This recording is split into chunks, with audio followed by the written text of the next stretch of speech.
Between 1847 and 1853, exactly 278 women vanished from religious revival camps across the remote hills of western Pennsylvania.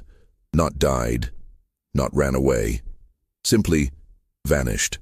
Their names were methodically erased from church records, their belongings distributed to charity, their families told they had been called to serve God elsewhere. For over a century, this systematic erasure remained buried in forgotten church archives until a demolition crew discovered something beneath the floorboards of the abandoned New Light Methodist camp in Clearfield County that made local authorities seal the site for 3 months. What they found challenges everything we thought we knew about American religious history and reveals a doctrine so disturbing that 3 separate denominations worked together to hide it from the world. Before we continue with the story of the New Light Methodist camp and the doctrine that consumed hundreds of women, I need you to do something.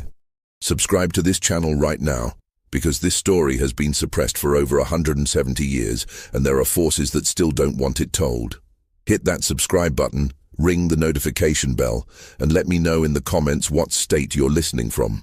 Because this darkness spread far beyond Pennsylvania, and you might be surprised how close it came to your hometown. The truth about what happened in those camps begins not with the disappearances, but with the man who called himself Brother Ezekiel Mordecai, and the religious awakening that would become America's most carefully hidden nightmare. In the spring of 1847, the hill country of western Pennsylvania was experiencing what locals called the Great Stirring, a religious revival that burned through isolated communities like wildfire through dry timber.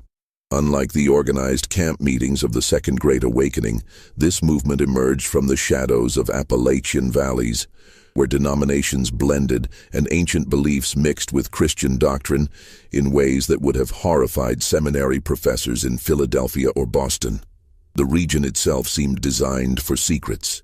Dense forests of pine and oak stretched for miles without roads, broken only by narrow valleys where small communities had carved out existences far from the watchful eyes of established churches. German Lutherans, Scots-Irish Presbyterians, and Welsh Methodists had settled these hills in the 1790s. But by 1847, their descendants practiced a hybrid faith that borrowed from old country traditions their grandparents had brought across the Atlantic. Into this spiritual wilderness came Brother Ezekiel Mordecai, a man whose past was as mysterious as his doctrine. He claimed to be a former seminary student from Princeton who had received divine visions in the wilderness, though no records of his attendance were ever found. What mattered to the hill people wasn't his credentials, but his power. When Brother Mordecai preached, women fainted, men wept, and children spoke in tongues. He could heal the sick with a touch, predict the weather with uncanny accuracy, and most importantly, he could read the spiritual condition of a person's soul with disturbing precision. Mordecai's message was simple yet revolutionary. Traditional Christianity had been corrupted by man-made institutions. True salvation could only be achieved through complete surrender to God's will, as interpreted by those blessed with divine insight.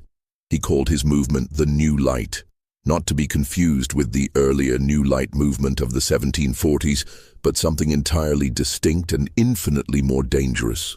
The New Light Methodist camp was established in the summer of 1847 on a remote plateau overlooking the Little Toby Creek, about 12 miles northeast of what would later become the town of Clearfield. The site was chosen for its isolation, accessible only by a narrow mountain trail that wound through 3 miles of unmarked forest. Local families donated materials and labor, viewing the camp as a beacon of spiritual renewal in their difficult lives. The camp's layout followed Brother Mordecai's specific instructions.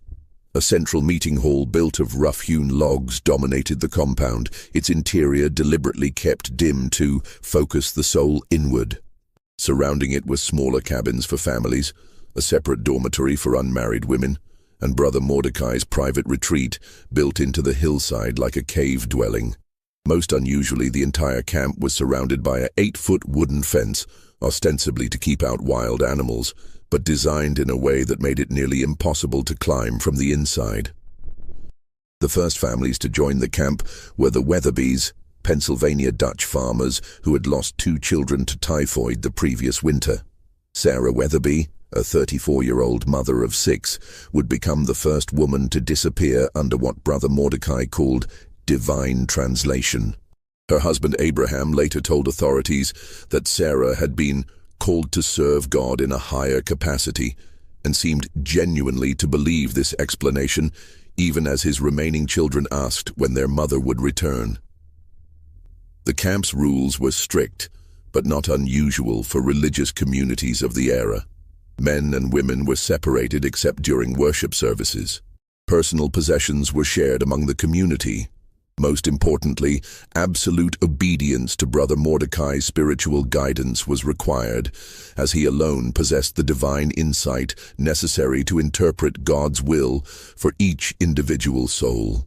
What made the New Light Camp different from other religious communities was Brother Mordecai's doctrine of spiritual elevation. According to his teachings, certain individuals, almost exclusively women between the ages of 16 and 40, were chosen by God for special service that required them to transcend their earthly attachments. The process of achieving this transcendence was kept secret from the general community, known only to Brother Mordecai and his inner circle of 3 male assistants he called vessels of light. By the winter of 1847, the camp housed 43 families, approximately 180 people total.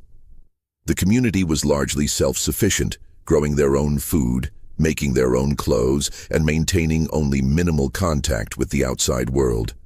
Children were educated within the camp, learning reading and writing from the Bible and from Brother Mordecai's own spiritual writings, which he claimed were divinely inspired. The isolation that made the camp spiritually pure also made it legally invisible. Pennsylvania's frontier counties had minimal law enforcement, and religious communities were generally left to govern themselves as long as they caused no trouble for their neighbors. The New Light Camp paid its taxes, traded fairly with local merchants, and its members seemed happy and well cared for during their rare visits to nearby settlements. But beneath the surface of this spiritual paradise, something was already beginning to stir. Sarah Weatherby had been gone for 3 months when her sister Mary arrived at the camp in December 1847, demanding to know what had happened to her sibling. Brother Mordecai met with Mary privately, and after their conversation she emerged pale and shaken, telling her husband they must leave immediately. They departed that same night, abandoning Mary's personal belongings and refusing to speak of what she had learned.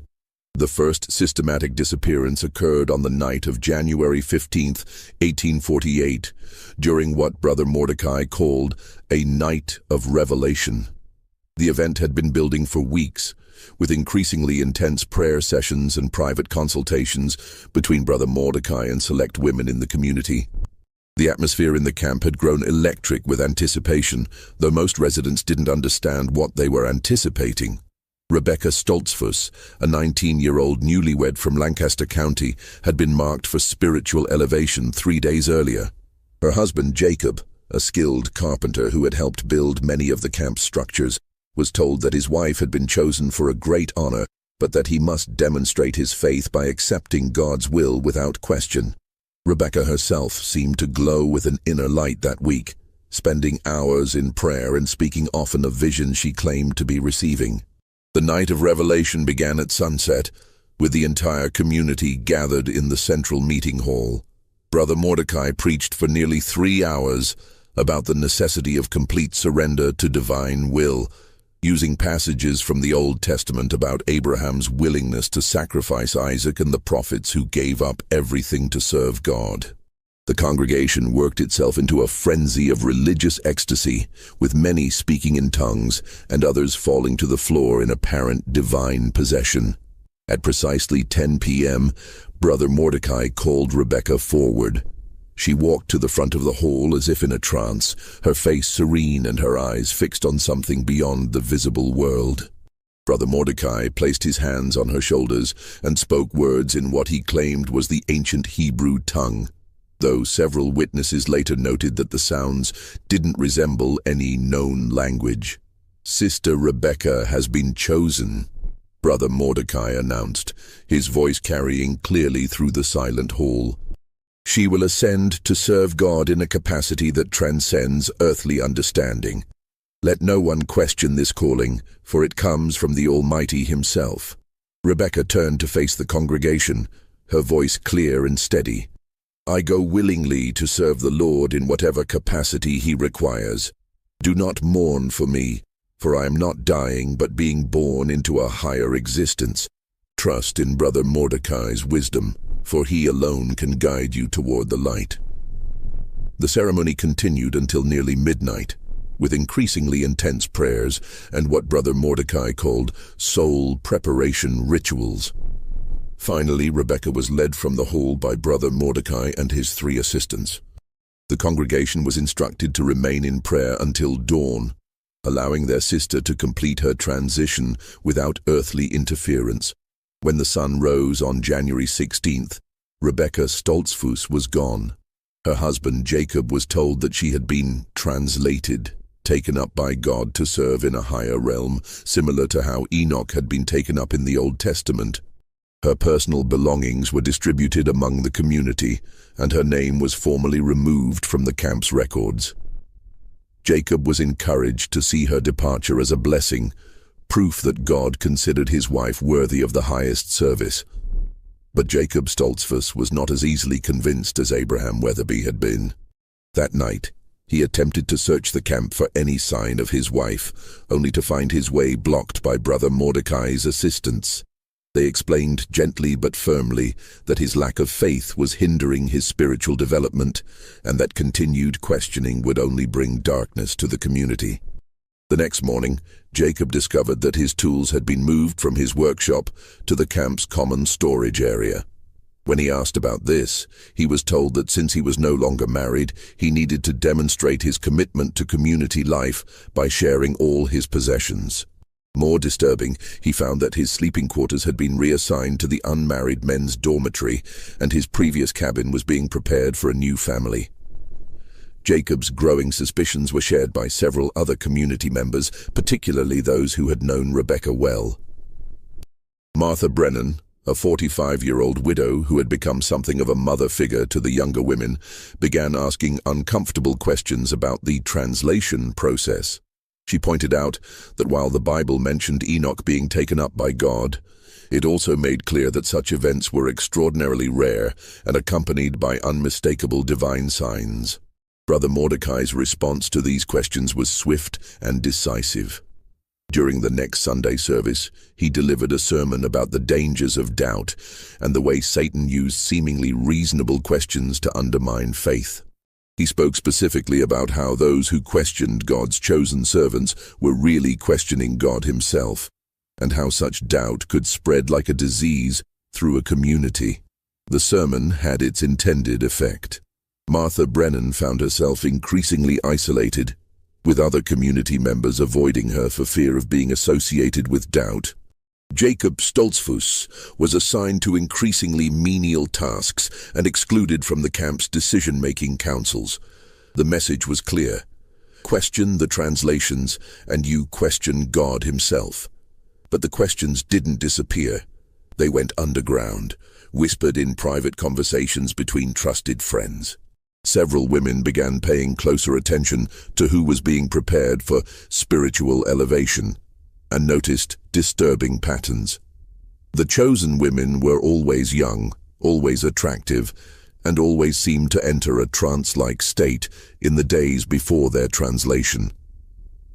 More troubling, they often spoke of visions that seemed to focus on themes of surrender and submission, rather than the typical religious imagery of heaven and salvation. The camp's isolation, which had once seemed like a blessing, now felt ominous. The 8-foot fence that kept wild animals out also kept secrets in. The narrow mountain trail that protected them from worldly corruption also made it nearly impossible for anyone to leave quickly or call for outside help. And Brother Mordecai's complete control over information meant that the outside world knew nothing of what was happening in the remote hills of Pennsylvania. As winter deepened, the disappearances began to accelerate. In February 1848, 2 more women were translated, sisters Anna and Elizabeth Kaufman, ages 22 and 24. In March, it was Mary O'Sullivan, a 30-year-old Irish immigrant who had joined the camp with her elderly parents. Each disappearance followed the same pattern: a period of spiritual preparation, a night of revelation ceremony, and then complete erasure from the camp's records. By spring, the camp had developed what could only be described as a culture of fear disguised as faith. Community members had learned not to ask questions, not to express doubts, and certainly not to investigate the growing number of empty cabins. The official explanation was always the same. These blessed women had been chosen for higher service, and questioning their fate demonstrated a lack of faith that could endanger one's own soul. The systematic erasure of these women from camp records was no accident. It was the cornerstone of what Brother Mordecai called the Doctrine of Sacred Silence.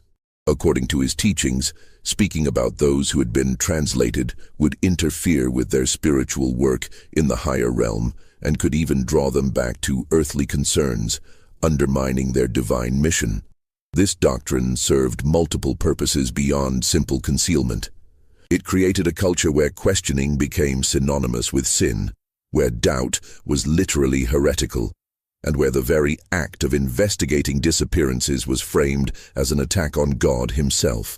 Community members learned to self-censor, to avoid conversations that might lead to dangerous questions, and to report any expressions of doubt to Brother Mordecai's assistants. The 3 men who served as Brother Mordecai's inner circle, known as the Vessels of Light, were crucial to maintaining this system. Jeremiah Whitmore, a former Methodist circuit rider from Ohio, handled the camp's external communications and business dealings.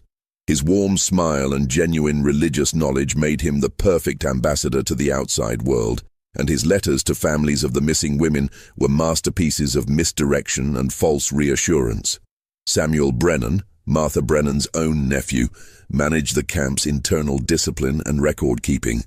His intimate knowledge of each family's dynamics made him invaluable for identifying potential troublemakers and crafting personalized approaches to maintaining their silence. The fact that he was Martha's nephew also meant that even she hesitated to voice her suspicions too loudly.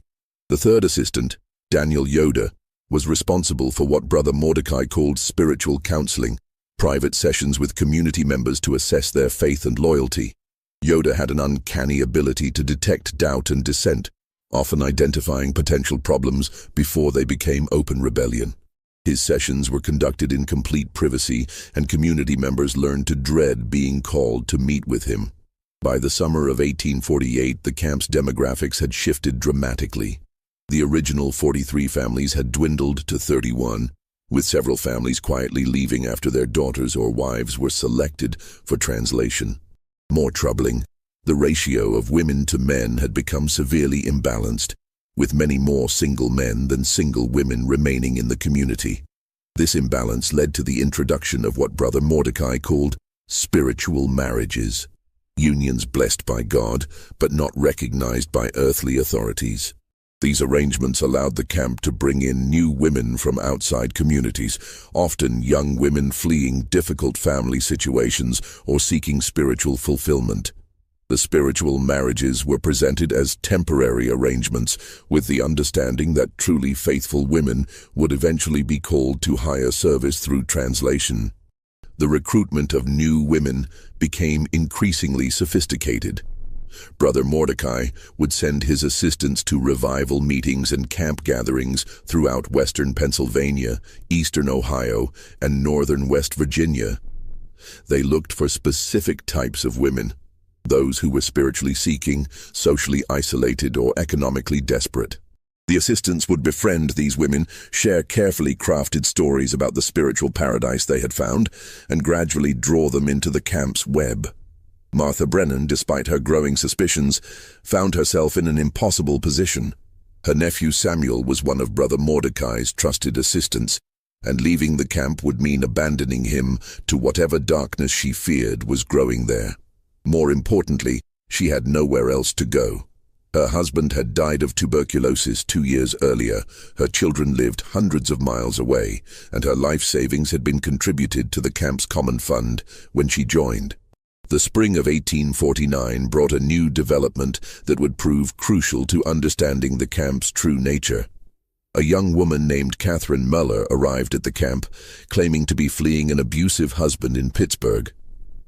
Catherine was different from the previous recruits. She was educated, literate, and had connections to the outside world that made her potentially dangerous. Brother Mordecai seemed immediately fascinated by Catherine, spending hours in private consultation with her and rapidly advancing her status within the camp's hierarchy. Within weeks, she was being prepared for spiritual elevation, but something went wrong with the usual process. Catherine began experiencing what she called dark visions, prophetic dreams that seemed to contradict Brother Mordecai's teachings and suggest that the translated women were not serving God in a higher realm. The night before Catherine's scheduled translation ceremony, she approached Martha Brennan with a request that would change everything. She asked Martha to help her search Brother Mordecai's private quarters for evidence of what had really happened to the other women. Catherine claimed her visions had shown her specific locations where proof could be found, and she was convinced that one night of investigation could expose the truth. Martha initially refused, terrified of the consequences if they were caught. But Catherine's desperation and the accumulation of her own doubts finally overcame her fear. The two women agreed to meet at midnight, when the camp would be asleep and Brother Mordecai would be conducting his private communion with the divine. A nightly ritual that kept him occupied for hours. What they discovered in Brother Mordecai's quarters would haunt Martha Brennan for the rest of her life and provide the first concrete evidence of what had really happened to the 278 women who vanished from religious camps across Pennsylvania between 1847 and 1853. But their investigation would also set in motion a chain of events that would lead to the most carefully orchestrated cover-up in American religious history, involving not just Brother Mordecai's New Light movement, but established churches, local authorities, and powerful interests that reached all the way to the Pennsylvania state capitol. The search of Brother Mordecai's quarters began at 12:30 a.m. on June 3, 1849, when Martha Brennan and Catherine Muller crept through the camp's sleeping darkness toward the hillside retreat. The building was unlike any other structure in the camp, built partially underground, with thick stone walls and only one entrance. What struck both women immediately was the absolute silence that surrounded the building, as if even the night sounds of the forest avoided the place. Catherine had insisted on bringing a small lantern, despite the risk of detection, claiming her visions had shown her that they would need to examine written documents. Martha carried a set of master keys she had stolen from her nephew Samuel's quarters, keys that supposedly opened every lock in the camp for emergency purposes. The first room they entered appeared to be a normal study, shelves lined with religious texts, a simple wooden desk, and a narrow bed. But Catherine led Martha directly to a section of the wall that looked identical to the rest, running her hands along the stones until she found a concealed latch. When the hidden door swung open, both women were hit by a smell that made them gag. A mixture of damp earth, decay, and something else they couldn't identify. The hidden chamber was larger than the main room, carved directly into the hillside. The walls were covered with detailed drawings and writings that seemed to chronicle the fate of every woman who had been translated. But these weren't religious texts or spiritual testimonies. They were methodical records of what Brother Mordecai called the harvesting process. Martha's hands shook as she held the lantern while Catherine read from a leather-bound journal. The entries were written in Brother Mordecai's precise handwriting, each one documenting a woman's preparation for translation. The preparations involved weeks of isolation, specialized diets, and what the journal called spiritual conditioning, a process that seemed designed to break down the women's will and sense of reality. The most disturbing entries described the translation ceremonies themselves. What the community witnessed in the meeting hall was apparently only the beginning. After the women were led away, they were brought to this hidden chamber for what Brother Mordecai called the final elevation.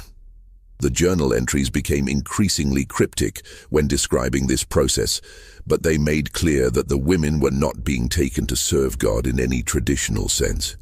Catherine discovered a second journal that contained correspondence between Brother Mordecai and individuals identified only by initials.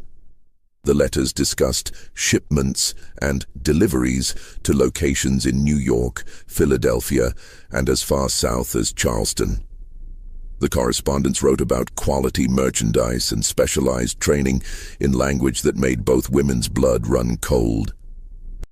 But the most shocking discovery was a detailed map of Pennsylvania, Ohio, and West Virginia, marked with the locations of dozens of religious camps, revival sites, and isolated communities. Each location was annotated with numbers representing how many women had been harvested, and notes about the local authorities who had been brought into cooperation with the operation. The New Light Methodist camp was just one node in a network that stretched across 3 states. Other camps were operated by different religious leaders, all apparently connected to the same underlying organization. The map showed transportation routes, safe houses, and what appeared to be final destinations for the women who had been taken. Martha realized with growing horror that they had discovered evidence of what could only be described as a massive human trafficking operation. One that used religious communities as collection points and spiritual doctrine as a control mechanism. The women weren't being killed. They were being prepared for something worse, something that required them to be psychologically broken and completely separated from their previous lives. As they continued to search the chamber, Catherine found a collection of personal items that had belonged to the translated women: jewelry, locks of hair, and small mementos that had been carefully preserved. Brother Mordecai had apparently kept trophies from each woman, arranged in a shrine-like display that suggested an obsession that went far beyond simple criminal enterprise. The final discovery was a schedule indicating that the next major harvesting was planned for the summer of 1849, with 12 women already selected for translation. Catherine's own name was at the top of the list, followed by Martha's. The realization that they had both been marked for removal sent them into a panic that nearly led to their detection. As they prepared to leave the chamber, Catherine insisted on taking several key documents as evidence. Martha begged her to leave everything undisturbed, fearing that Brother Mordecai would realize they had been discovered. Their argument was interrupted by the sound of footsteps approaching the building. Brother Mordecai's nightly communion was ending earlier than usual. The 2 women barely managed to escape through a window, leaving behind the lantern and several documents Catherine had scattered in her haste. They spent the rest of the night in Catherine's cabin, planning their escape from the camp and debating whether to contact authorities or simply flee to safety. Their decision was made for them the next morning, when Brother Mordecai announced during the breakfast gathering that Sister Catherine had received a powerful vision during the night, one that required immediate translation. The ceremony would be held that very evening, with no time for the usual preparation period. Martha realized that their nocturnal investigation had been discovered, and that Catherine's accelerated translation was actually her execution. But when she tried to warn Catherine, she discovered that the younger woman had vanished from her cabin sometime before dawn. A search revealed that all of Catherine's personal belongings had been removed, and other community members were already being told that she had been called away on urgent spiritual business. The speed with which Catherine had been disappeared demonstrated the efficiency of the operation Martha had uncovered. Brother Mordecai's network could identify threats, neutralize them, and cover up the evidence within hours. The realization that she might be next sent Martha into a desperate search for allies within the camp, only to discover that most of the remaining families were too frightened or too indoctrinated to help.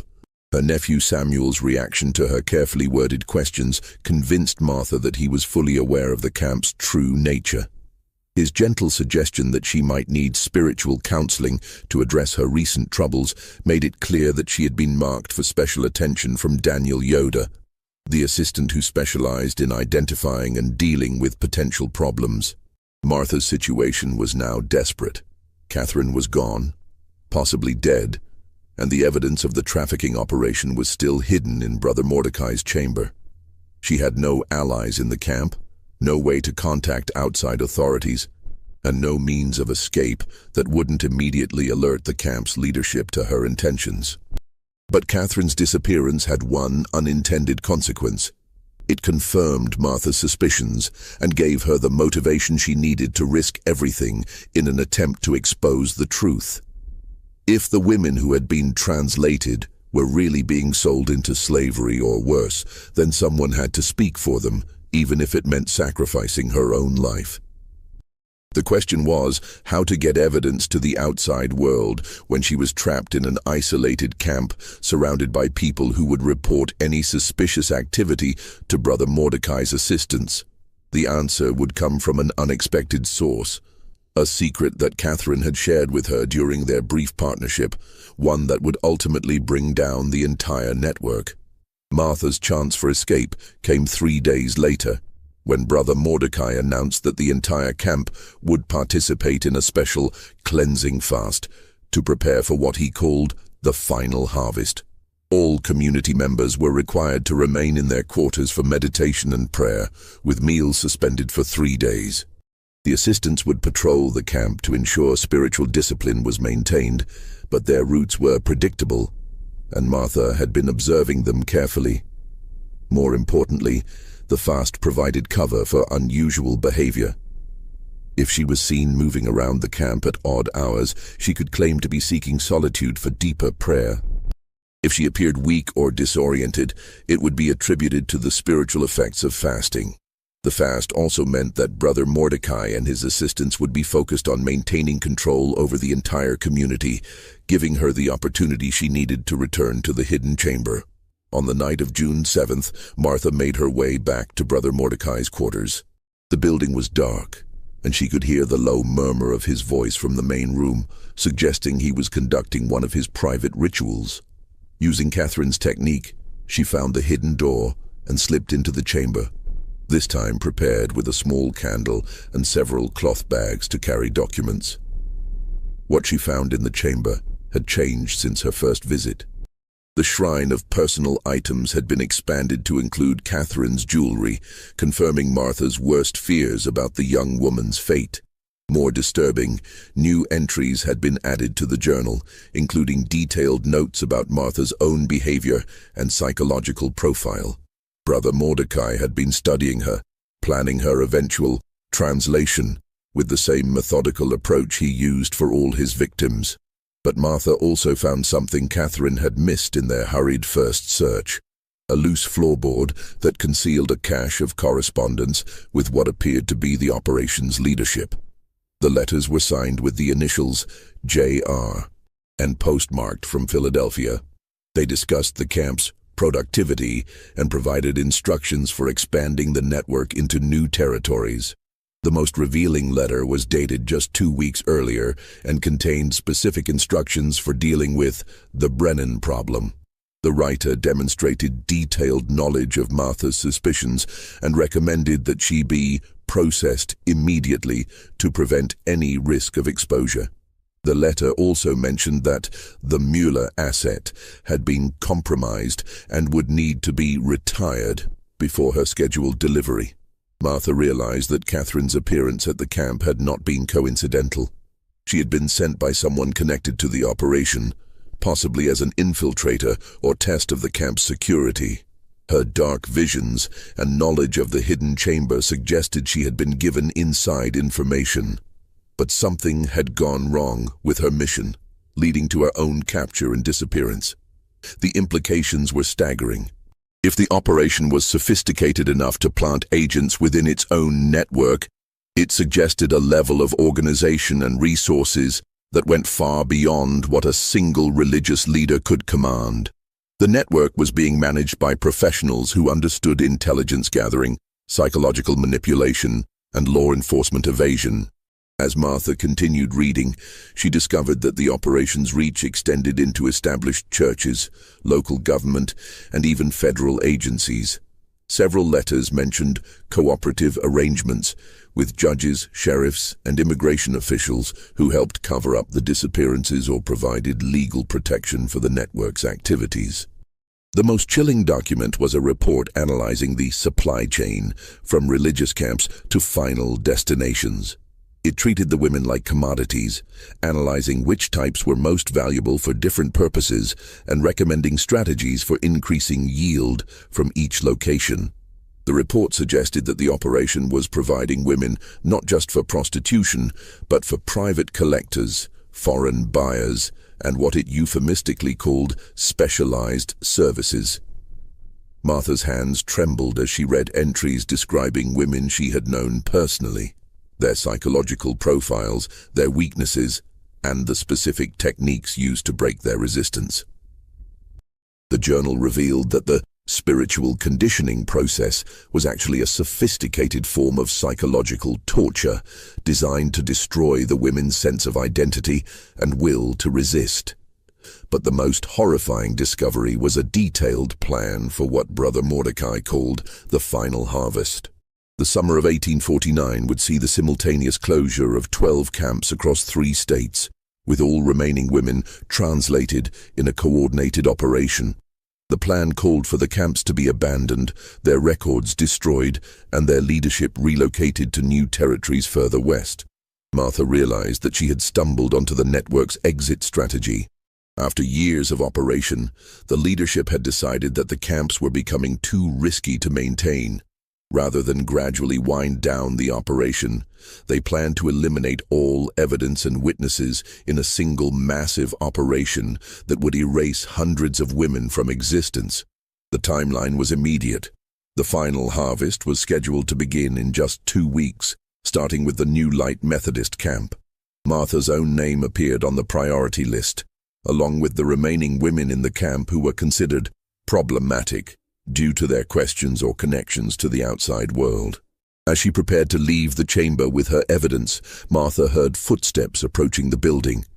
But this time, they were moving with purpose, not the casual pace of Brother Mordecai's usual routines. She realized that her presence had been detected, possibly by one of the assistants conducting their patrol rounds. The footsteps stopped outside the chamber's entrance, and Martha heard the low murmur of voices.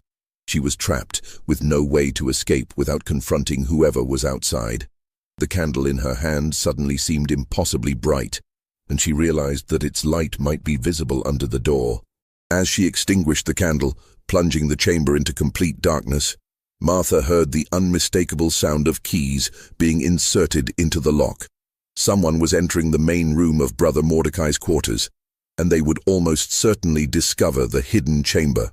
In the darkness, Martha clutched the documents she had gathered, knowing they represented the only evidence that might save the women who were still alive.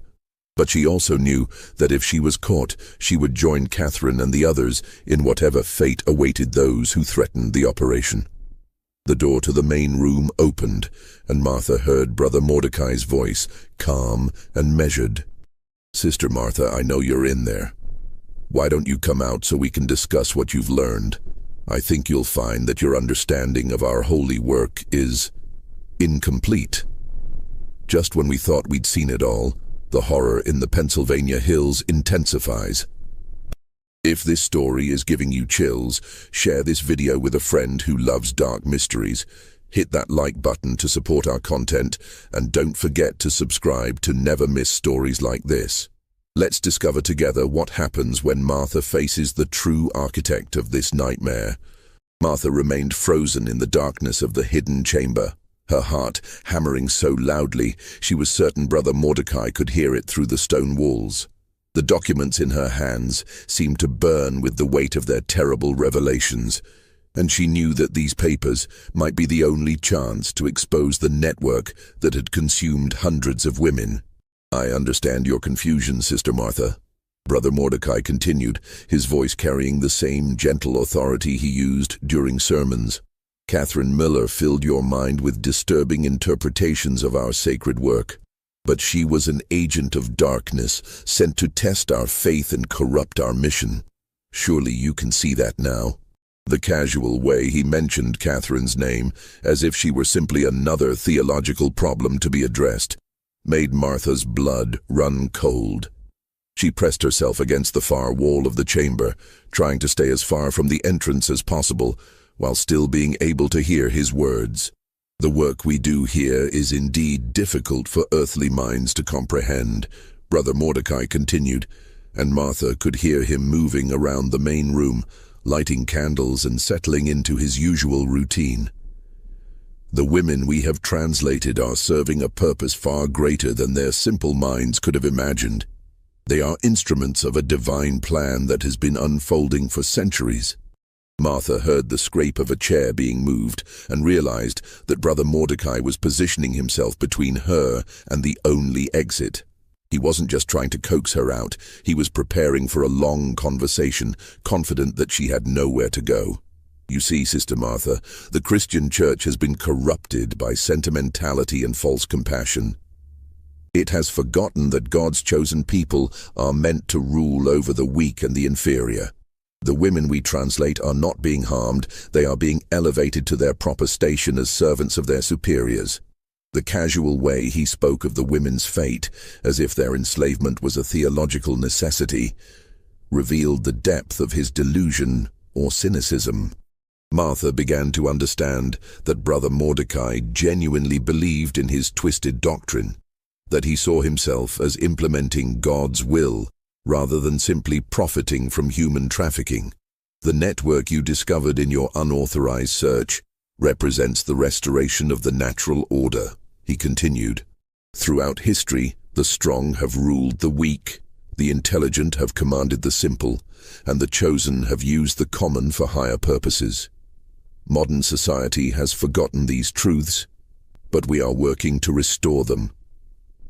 Martha heard papers rustling and realized that Brother Mordecai was reading from the same documents she had discovered. He was using her own investigation as a teaching tool, explaining the operation's philosophy as if she were a student in need of enlightenment. "The camps serve as collection points, but also as laboratories for perfecting the translation process. Each woman who passes through our care teaches us more about the most effective methods of spiritual conditioning. The techniques we have developed here are being shared with similar operations across the country and even internationally." The scope of what he was describing horrified Martha beyond anything she had imagined. This wasn't just a local criminal enterprise.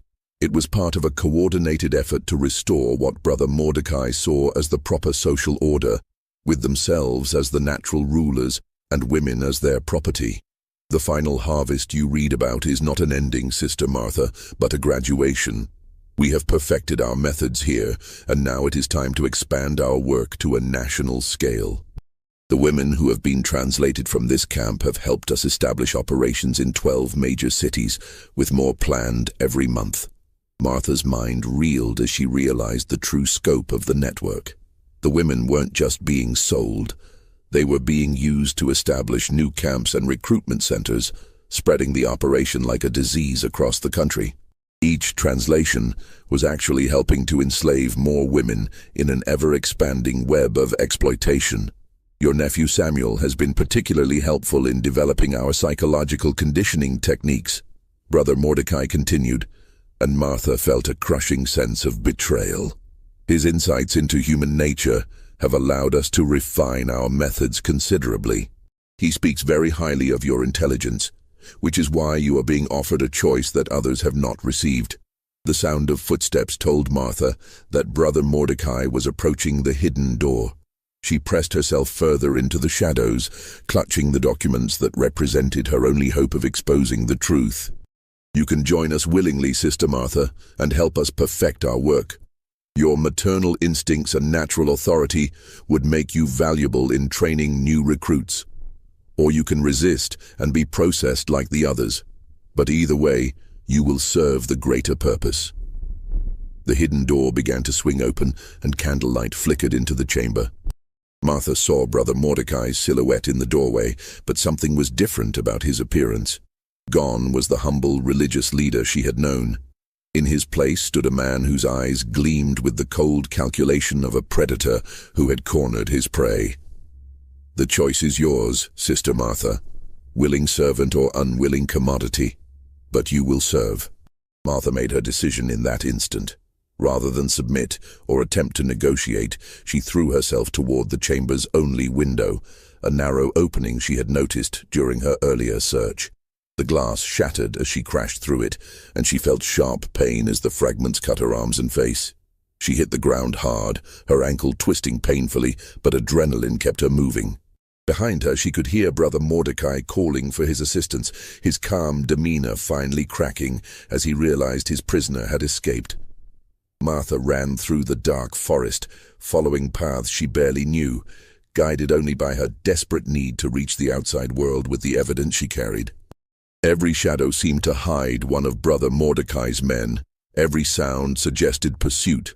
But she forced herself to keep moving despite the pain in her ankle and the blood flowing from her cuts.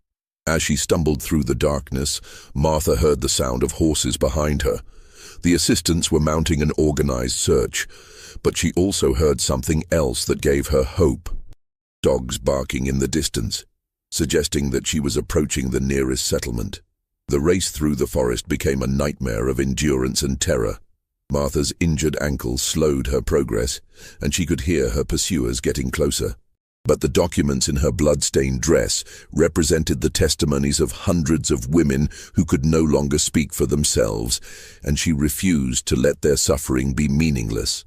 When Martha finally stumbled into the town of Clearfield at dawn on June 8, 1849, she was barely conscious from blood loss and exhaustion.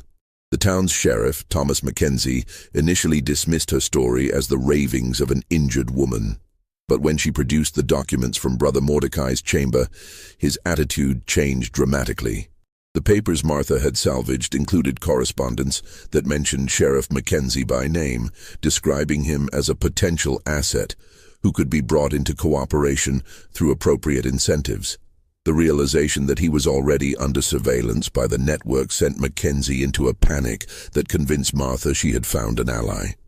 But their investigation of the camp 2 days later found only empty buildings and cold ashes. Brother Mordecai and his assistants had vanished, taking with them any remaining women and all evidence of their activities. The camp had been systematically destroyed, with every record burned and every building stripped of anything that might provide clues to the network's operations. The only evidence that remained was what Martha had carried in her blood-stained dress through the dark forest. And even that was dismissed by state authorities as fabricated or misinterpreted. The Pennsylvania Attorney General's office conducted a perfunctory investigation that concluded the camp had been abandoned due to financial difficulties, with the missing women presumably having returned to their families or moved to other communities. But Martha Brennan's desperate flight through the Pennsylvania wilderness had accomplished more than she realized. Unknown to her, Catherine Mueller had not been killed when her cover was blown. She had been a federal agent working for a secret government task force investigating reports of organized human trafficking in religious communities.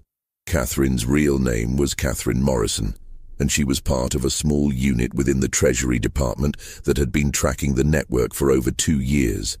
Her capture by Brother Mordecai had been planned, allowing her to be taken to one of the network's processing centers in Philadelphia, where she could gather intelligence on the operation's leadership and final destinations. The documents Martha had recovered, combined with Catherine's inside intelligence, provided federal authorities with enough evidence to begin dismantling the network. But the investigation had to be conducted in absolute secrecy, as the operation had corrupted officials at every level of government. Over the following 6 months, federal agents quietly arrested key figures in 12 states, disrupting operations that had enslaved over 400 women since 1845. But the network's leadership, the mysterious J.R., whose letters Martha had discovered, was never identified or captured. The investigation simply stopped, with no official explanation provided to the agents involved. Martha Brennan spent the rest of her life trying to expose the truth about what had happened in the Pennsylvania hills. But her efforts were systematically undermined by forces she never fully understood. Newspapers refused to publish her story. Government officials dismissed her claims, and even churches condemned her wild accusations against men of God. She died in 1867, still fighting to be heard, still carrying the burden of the women whose voices had been silenced forever. Her nephew Samuel disappeared during the federal raids and was never seen again. Brother Mordecai's fate remained unknown, though rumors placed him in California, Oregon, and even overseas, always one step ahead of the law. The official records of the New Light Methodist camp were destroyed in a clerical accident at the Pennsylvania State Archives in 1855. The federal investigation files were classified and remain sealed to this day. The campsite itself was sold to a mining company that stripped the hillside of timber and topsoil, erasing any physical evidence of what had occurred there. But the network Martha had exposed was larger and more resilient than anyone realized. Within 5 years of the federal raids, similar camps were operating in Kansas, Nebraska, and the Western Territories, using refined techniques developed through years of experimentation on the women of Pennsylvania. The final harvest that Martha had prevented in 1849 was simply postponed, not cancelled. Modern historians who have studied the fragmentary records of religious communities in 19th century America have noted unusual patterns in the demographic data from Pennsylvania, Ohio, and West Virginia during the 1840s and 1850s. Young women disappeared from census records at rates that cannot be explained by normal migration, marriage, or mortality patterns. The 278 women who vanished from religious camps between 1847 and 1853 represent only the documented cases from a single 3-state region. Federal estimates suggest that the actual number of victims nationwide may have exceeded 2,000, making it one of the largest human trafficking operations in American history. The demolition crew that discovered evidence beneath the New Light Methodist camp in 2019 found fragments of personal items and handwritten notes that corroborated Martha Brennan's testimony. But the site was quickly sealed by federal authorities, and the artifacts were classified under national security provisions that prevent their public examination. The doctrine that Brother Mordecai preached, the belief that certain people are naturally destined to rule over others, never disappeared. It evolved, adapted, and found new expressions in different eras and different contexts. The techniques of psychological conditioning developed in the Pennsylvania camps were refined and passed down through networks that continue to operate in various forms today. Martha Brennan's courage in exposing the truth saved the lives of dozens of women who would have been consumed by the final harvest. But her larger battle, against the forces that see human beings as commodities to be exploited, remains unfinished. The shadows she fled through in 1849 still exist, and they still hide predators who wrap their cruelty in the language of faith and righteousness. This mystery shows us how evil can disguise itself as virtue, how isolation can become imprisonment, and how the very institutions we trust for spiritual guidance can become instruments of exploitation. What do you think of this story? Do you believe everything was revealed, or are there darker truths still hidden in America's religious history? Leave your comment below. If you enjoyed this tale and want more horror stories like this, subscribe, hit the notification bell, and share with someone who loves mysteries. The shadows of the past are still with us, and only by shining light on them can we prevent history from repeating itself. See you in the next video.